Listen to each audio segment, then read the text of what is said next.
La conférence générale adventiste n'est plus la voix de Dieu. Dans la revue adventiste spéciale Relations interconfessionnelles de janvier-février 2001 à la page 17, on peut lire ceci.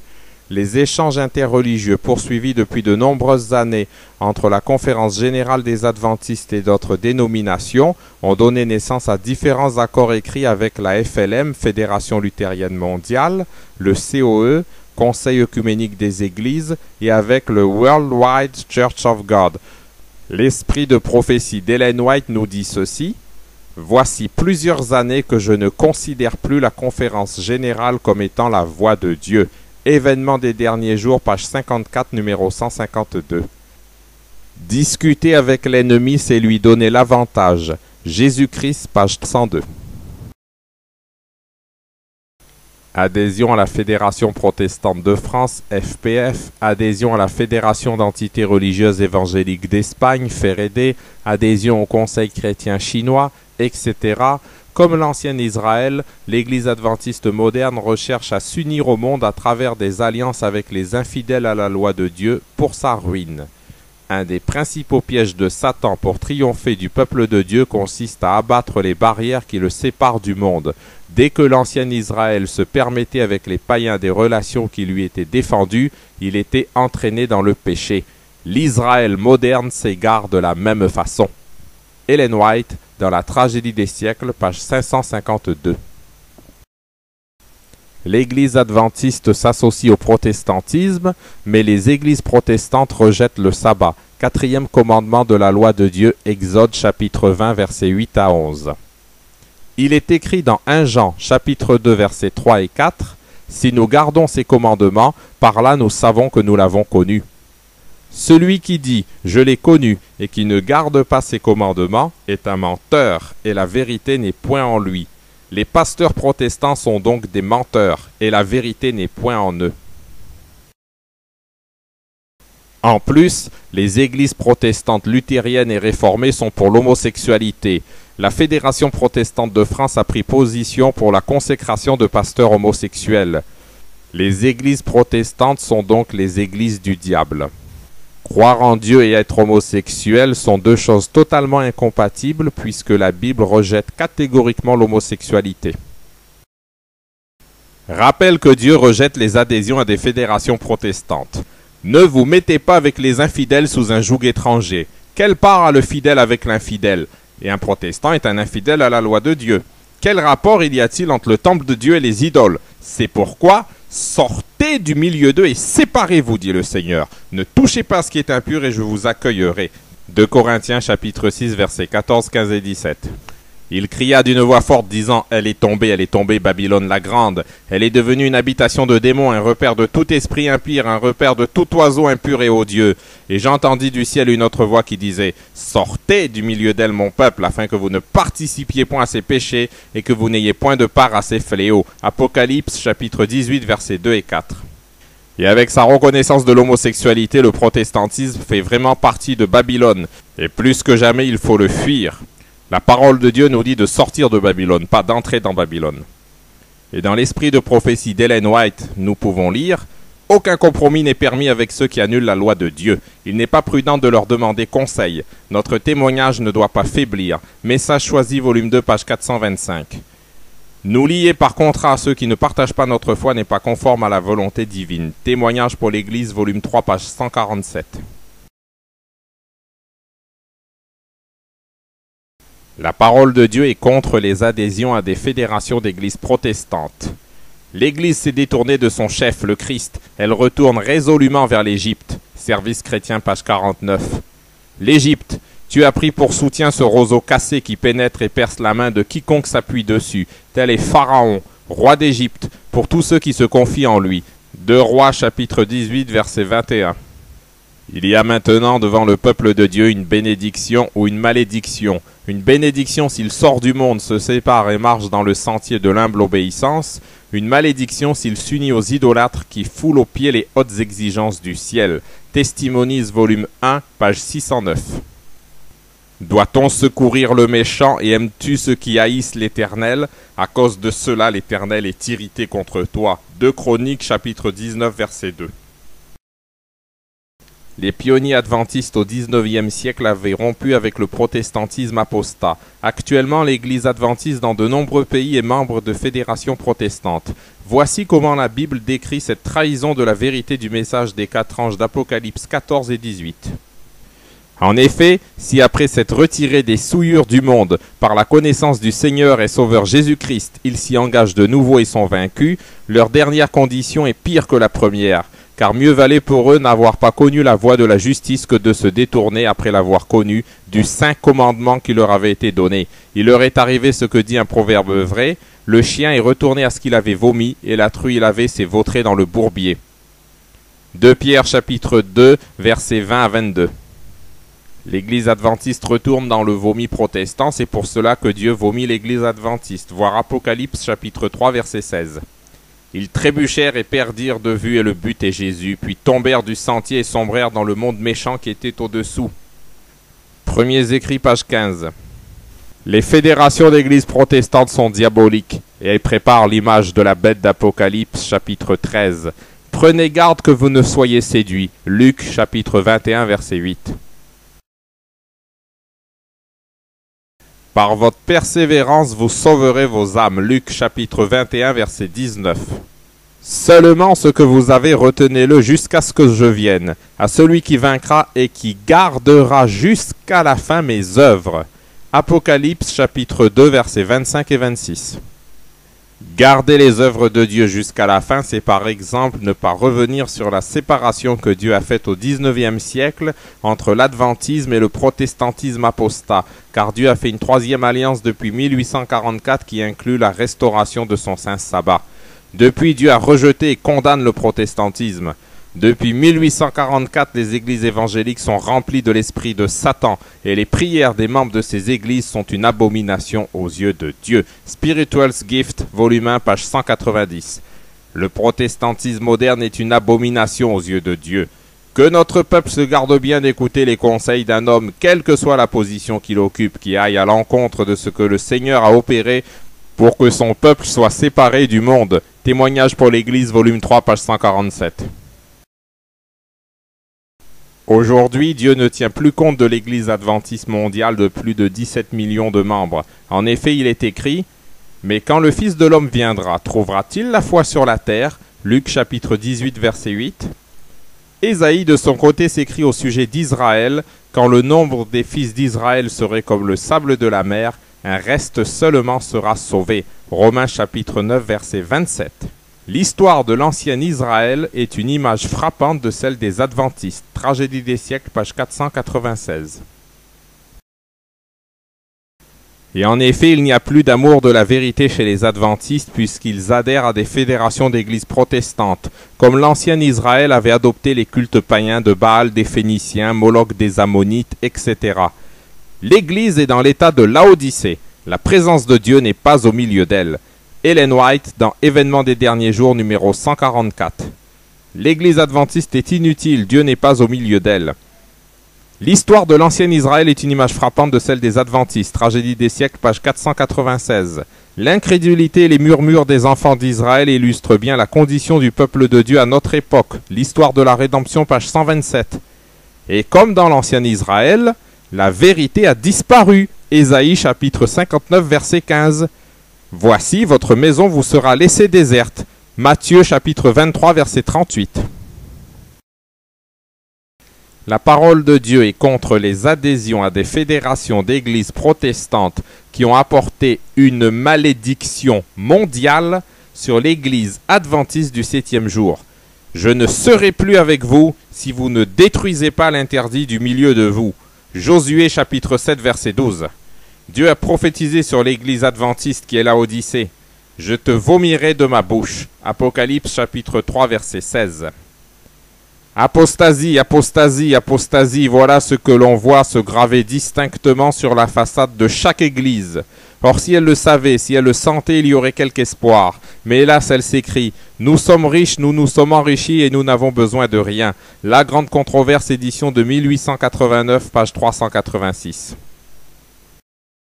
À moins de se repentir sincèrement, d'humilier son cœur par la confession et d'accepter la vérité telle qu'elle est en Jésus, on ne peut entrer au ciel. Puis il me dit, Quoi donc, la cité de mon père est devenue une prostituée, la maison de mon père est devenue un lieu de commerce d'où la présence divine et la gloire se sont retirées.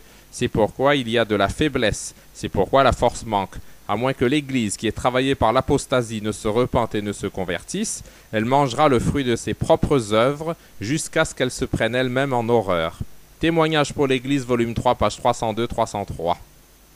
L'Église adventiste, devenue une prostituée, un lieu de commerce d'où la présence divine et la gloire se sont retirées, travaillée par l'apostasie. Ce n'est pas un accusateur des frères qui parle ici, c'est le Seigneur lui-même. Selon la Bible, s'assembler dans une église n'est pas bénéfique du tout. Ce que je ne loue point, c'est que vous vous assemblez non pour devenir meilleur, mais pour devenir pire. 1 Corinthiens chapitre 11, verset 17. Et Dieu veut qu'on prenne position pour sa vérité contre l'adultère avec les protestants. À moi ceux qui sont pour l'Éternel. Exode chapitre 32, verset 26.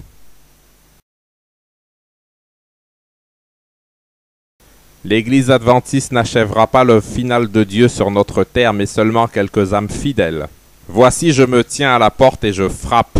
Si quelqu'un entend ma voix et ouvre la porte, j'entrerai chez lui, je souperai avec lui et lui avec moi. Remarquons, il est écrit « si quelqu'un », pas « si tu ». Ce qui confirme que Laodicée, l'Église adventiste, n'est plus l'Église de Dieu à notre époque de la fin des temps. Attendons-nous que l'Église entière se réveille? Ce temps ne viendra jamais. Il y a dans l'Église des inconvertis qui ne participeront pas à des prières ferventes, victorieuses. Cette œuvre doit être entreprise par chaque individu. Message choisi, volume 1, page 142. L'histoire de l'ancien Israël est une image frappante de celle des adventistes. Tragédie des siècles, page 496. Et comme dans l'ancien Israël, l'organisation officielle adventiste et ses dirigeants sont une véritable malédiction. Lorsque Roboam se fut affermi dans son royaume, il abandonna la loi de l'Éternel, et tout Israël l'abandonna avec lui. Comme ces paroles « et tout Israël avec lui » nous semblent lourdes de signification. Prophète et roi, page 67. Voici aussi l'exemple du roi Saül. Le roi n'était plus qu'un possédé, la justice était pervertie, l'ordre faisait place à la confusion. Maintenant ils étaient à la merci d'un roi qui, vrai suppôt de Satan, finirait par les séparer de la protection du ciel. Patriarche et prophète, page 646. Les Juifs avaient accepté de faux témoignages pour condamner le Fils de Dieu. Satan était à la tête de la nation et les premières autorités civiles et religieuses étaient ses instruments. La Grande Controverse, édition de 1889, page 28. L'organisation officielle adventiste et ses dirigeants qui pervertissent et rejettent la vérité sont une véritable malédiction et font disparaître l'amour de Dieu dans le cœur des hommes. On constate partout la tendance à substituer les œuvres collectives à l'effort individuel. L'homme aime à centraliser, à édifier de grandes églises et de fortes institutions. Beaucoup de gens abandonnent à celles-ci les œuvres de bienfaisance au lieu d'entrer eux-mêmes en contact avec le monde. Ainsi, leurs cœurs s'endurcissent, ils ne s'intéressent qu'à leur propre personne, deviennent indifférents et leur amour pour Dieu et pour les âmes s'évanouit. Service chrétien, page 14. Les dirigeants adventistes eux-mêmes reconnaissent que l'organisation officielle adventiste est illégitime. Nos pionniers, ils étaient contre la création d'une entité ecclésiale telle que la nôtre. Revue adventiste, janvier-février 2001, page 24. À méditer. Ainsi parle l'Éternel. Maudit soit l'homme qui se confie dans l'homme, qui prend la chair pour son appui. Il est comme un misérable dans le désert, et il ne voit point arriver le bonheur. Jérémie chapitre 17, versets 5 et 6.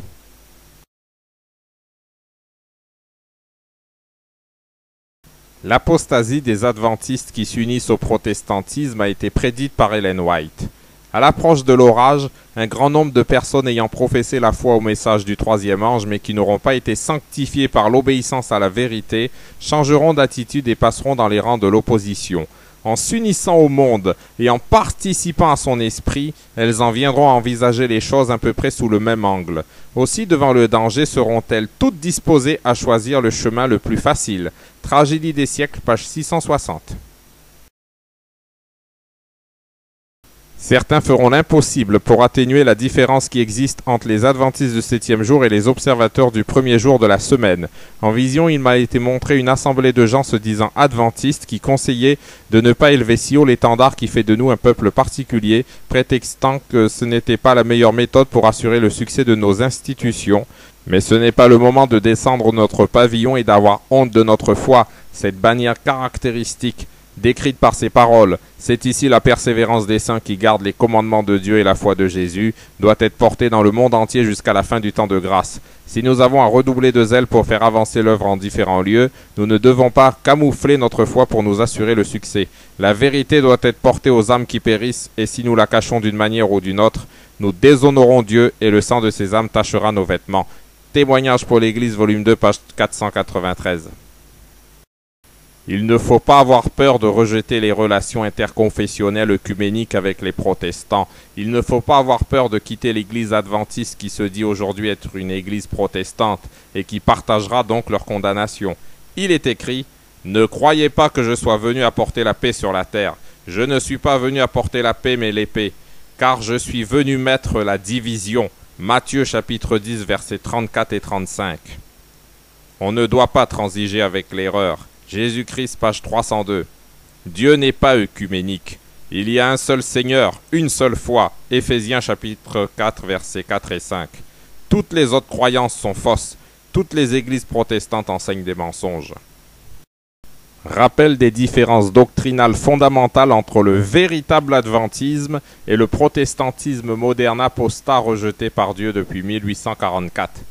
L'observation du sabbat de l'Éternel, l'état inconscient des morts, la bonne nouvelle du salut conditionnel en Jésus-Christ, la prophétie biblique de Daniel et Apocalypse, 1844 le message du sanctuaire et la justification de la sainteté, l'attitude face au catholicisme romain, l'esprit de prophétie d'Ellen White, la réforme sanitaire et le rejet du porc et des autres aliments impurs, l'attitude face à l'homosexualité, non aux bijoux, non à la Trinité, non à Noël, non au rôle des pasteurs et à la théologie, etc.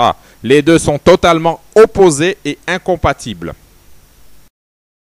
Les serviteurs de Dieu doivent dénoncer l'apostasie des églises. Les avertissements doivent être donnés clairement, avec force. Message choisi, volume 1, page 108. Crie à plein gosier, ne te retiens pas, élève ta voix comme une trompette et annonce à mon peuple ses iniquités, à la maison de Jacob ses péchés. Ésaïe chapitre 58, verset 1. La vérité doit être annoncée dans toute sa rigueur. Service chrétien, page 279. Fils de l'homme, fais connaître à Jérusalem ses abominations. Ézéchiel chapitre 16, verset 2. On ne peut se taire si ce n'est au péril de son âme. Voir Ézéchiel chapitre 3, verset 17 à 21. N'aie donc point honte du témoignage à rendre à notre Seigneur. 2 Timothée chapitre 1, verset 8.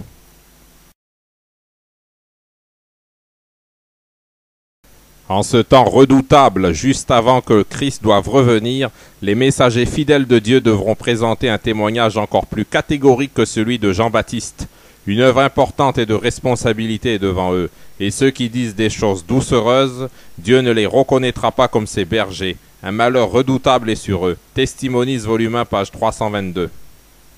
À notre époque, peu avant la seconde venue du Christ sur les nuées du ciel, une œuvre comme celle du baptême doit s'accomplir. Dieu appelle des hommes à préparer un peuple qui puisse se tenir debout au grand jour du Seigneur.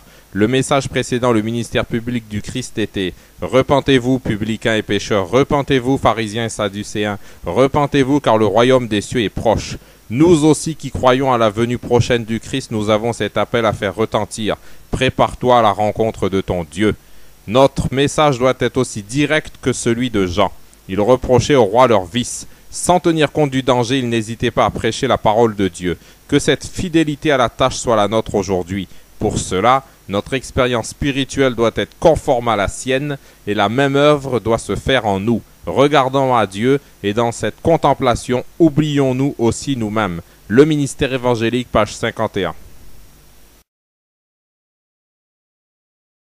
Les serviteurs de Dieu ont toujours été opposés aux dirigeants religieux de leur époque, à leurs mauvaises décisions et à leur apostasie, comme Jésus lui-même a chassé 2 fois les marchands du temple. Jean chapitre 2 versets 14 à 16 et Matthieu chapitre 21 verset 12. Mais la maison d'Israël ne voudra pas t'écouter parce qu'elle ne veut pas m'écouter, car toute la maison d'Israël a le front dur et le cœur endurci. Voici, j'endurcirai ta face pour que tu l'opposes à leur face, j'endurcirai ton front pour que tu l'opposes à leur front. Je rendrai ton front comme un diamant plus dur que le roc. Ne les crains pas, quoiqu'ils soient une famille de rebelles. Ézéchiel chapitre 3, versets 7 à 9. Malheur à vous, scribes et pharisiens hypocrites, parce que vous fermez aux hommes le royaume des cieux, vous n'y entrez pas vous-même et vous n'y laissez pas entrer ceux qui veulent entrer. Serpents, race de vipères, comment échapperez-vous au châtiment de la géhenne? Jésus, dans Matthieu chapitre 23, versets 13 et 33. Comme aujourd'hui l'Église adventiste se revendique d'être une Église protestante, alors, non à l'Église adventiste moderne œcuménique. Les vrais adventistes ne sont pas des protestants. Une seule solution, des églises de maison, indépendantes de toute organisation religieuse officielle, tout apostate de nos jours.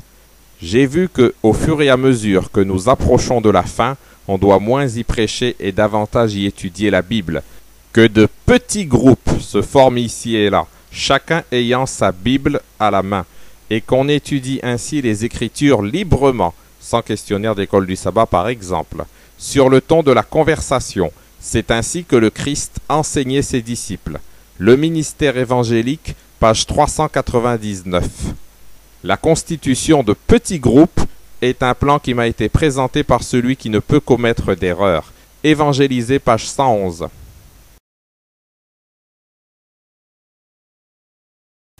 Une seule solution, des églises de maison. Le vrai modèle biblique de l'église n'est pas un bâtiment officiel où les gens se réunissaient une fois par semaine, mais des églises de maison ou groupes de foyers centrés autour de l'étude de la vérité biblique et prophétique. Saluez aussi l'église qui est dans leur maison, Romains chapitre 16 verset 5. Aquilas et Priscille, avec l'église qui est dans leur maison, vous saluent beaucoup dans le Seigneur. 1 Corinthiens chapitre 16 verset 19. Paul et Silas lui annoncèrent la parole du Seigneur ainsi qu'à tous ceux qui étaient dans sa maison. Actes chapitre 16 verset 32. Remarquons bien, dans sa maison, pas à l'église, pas à la synagogue. Saluez les frères qui sont à Laodicée et Nymphas et l'église qui est dans sa maison. Colossiens chapitre 4 verset 15.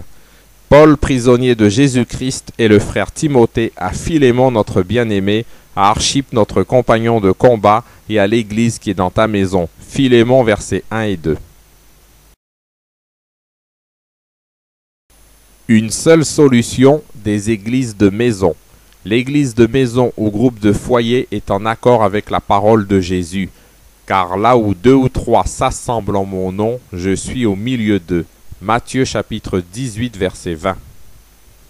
Il est donc inutile d'aller dans une assemblée, il suffit de s'assembler à 2. Ellen White a écrit aussi ceci: les assemblées du sabbat, là où 2 ou 3 sont assemblés en mon nom, a dit le Christ, je suis au milieu d'eux. Matthieu chapitre 18 verset 20. Partout se trouvent 2 ou 3 croyants, leur devoir est de se réunir le jour du sabbat et de se réclamer de cette promesse du Seigneur. Les petits groupes qui s'assemblent pour adorer Dieu en son saint jour ont droit à la riche bénédiction de Jéhovah. Qu'ils soient assurés que Jésus est l'hôte honoré de leur réunion. Tout vrai croyant qui sanctifie le jour du sabbat peut s'appuyer sur cette déclaration de l'Écriture: « Je suis l'Éternel qui vous sanctifie ».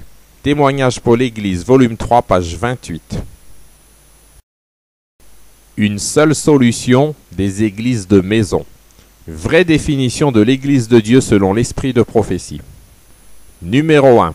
Dieu a une Église. Ce n'est pas la grande cathédrale, ni l'institution nationale, ni les différentes dénominations. Et l'Église adventiste est une dénomination. C'est le peuple qui aime Dieu et qui garde ses commandements. Là où 2 ou 3 sont assemblés en mon nom, je suis au milieu d'eux. Même lorsque le Christ se trouve parmi quelques humbles âmes, il s'agit de son Église, car la présence du Très-Haut et du Saint des Saints dont la demeure est éternelle peut seule constituer une Église. Que ce soit dans un lieu désolé de la terre, dans le désert ou dans une ville enfermée entre ses murs, là où se trouvent réunies 2 ou 3 personnes qui aiment et observent ses commandements, Jésus préside. Levez vos yeux en haut, page 307.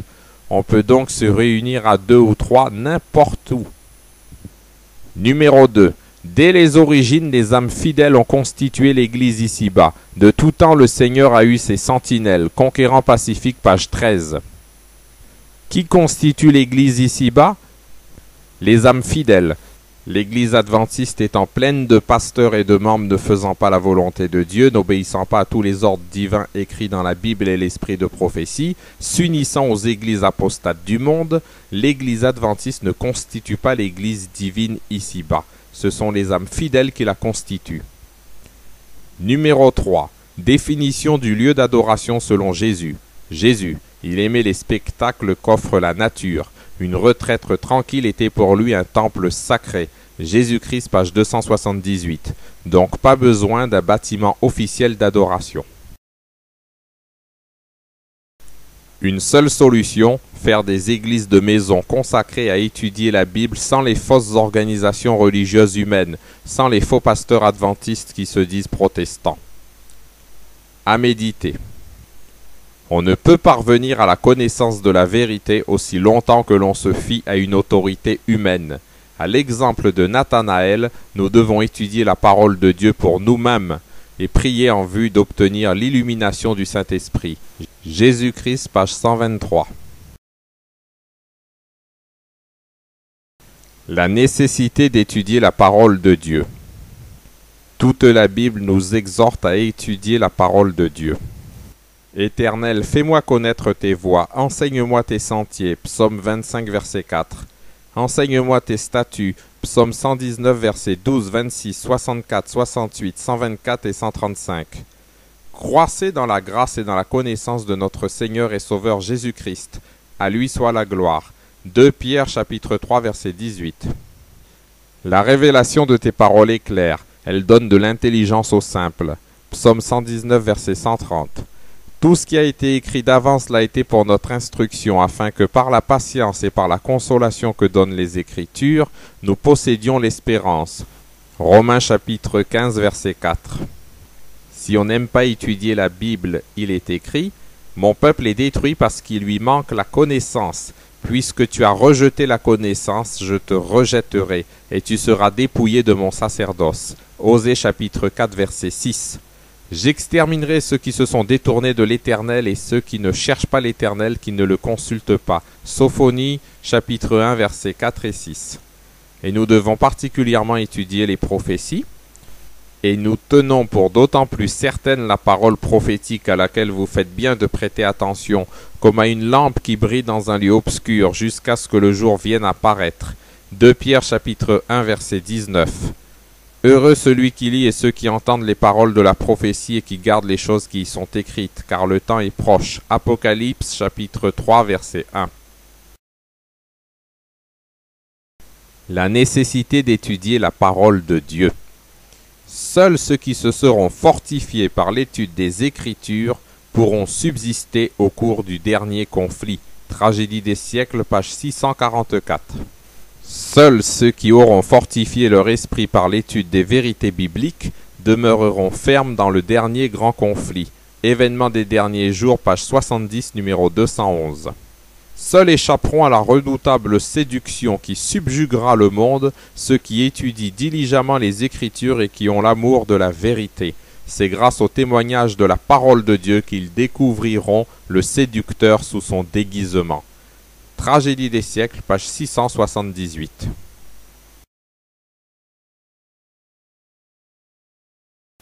La nécessité d'étudier les prophéties bibliques.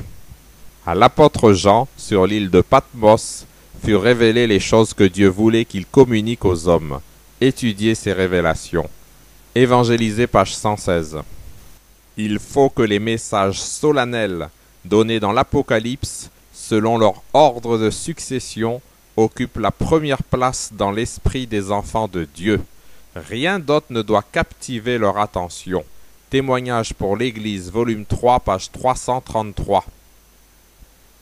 Nous avons besoin d'étudier de plus près la parole de Dieu. Notre attention devrait se porter spécialement sur les livres de Daniel et de l'Apocalypse, comme jamais auparavant. La lumière que Daniel a reçue de Dieu a été donnée expressément pour ces derniers jours. Événements des derniers jours, page 19, numéro 19. Les nouvelles lumières.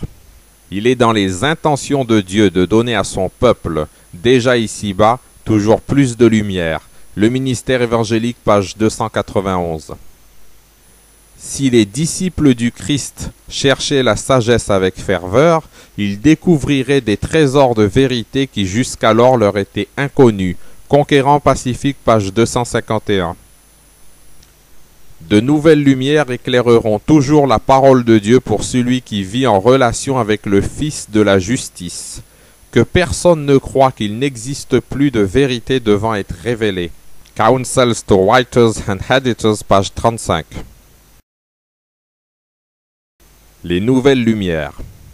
À chaque tournant de l'histoire, il y a un nouveau développement de la vérité, un message de Dieu à la génération présente. Les vérités anciennes conservent toute leur importance et les vérités nouvelles ne sont pas indépendantes des anciennes, elles n'en sont que le complément. Les vérités nouvelles ne peuvent être comprises qu'à la lumière des anciennes. Quand le Christ voulut exposer à ses disciples la vérité de la résurrection, il commença par Moïse et tous les prophètes, et il leur expliqua dans toutes les Écritures ce qui le concernait. D'un autre côté, la lumière qui brille dans les vérités nouvelles illumine celle du passé. Celui qui rejette ou néglige les nouvelles ne possède pas vraiment les anciennes. Les paraboles de Jésus, page 104. Et l'Église adventiste du 7e jour, qui a rejeté à la fois les anciennes lumières des pionniers adventistes et les nouvelles lumières de 1994, l'Église adventiste n'est plus avec Dieu et ses adhésions à des fédérations protestantes qui sont un reniement en action du message des trois anges le prouvent. Pour une étude complémentaire, voir aussi les vidéos « L'Église adventiste du 7e jour n'est plus l'Église de Dieu » et « Les dirigeants adventistes du 7e jour ont rejeté les messages de Dieu ». Heureux l'homme qui ne marche pas selon le conseil des méchants, et qui ne s'arrête pas sur la voie des pécheurs, et qui ne s'assied pas en compagnie des moqueurs, mais qui trouve son plaisir dans la loi de l'Éternel, et qui la médite jour et nuit. Il est comme un arbre planté près d'un courant d'eau, qui donne son fruit en sa saison, et dont le feuillage ne se flétrit point. Tout ce qu'il fait lui réussit. Psaume 1, versets 1 à 3.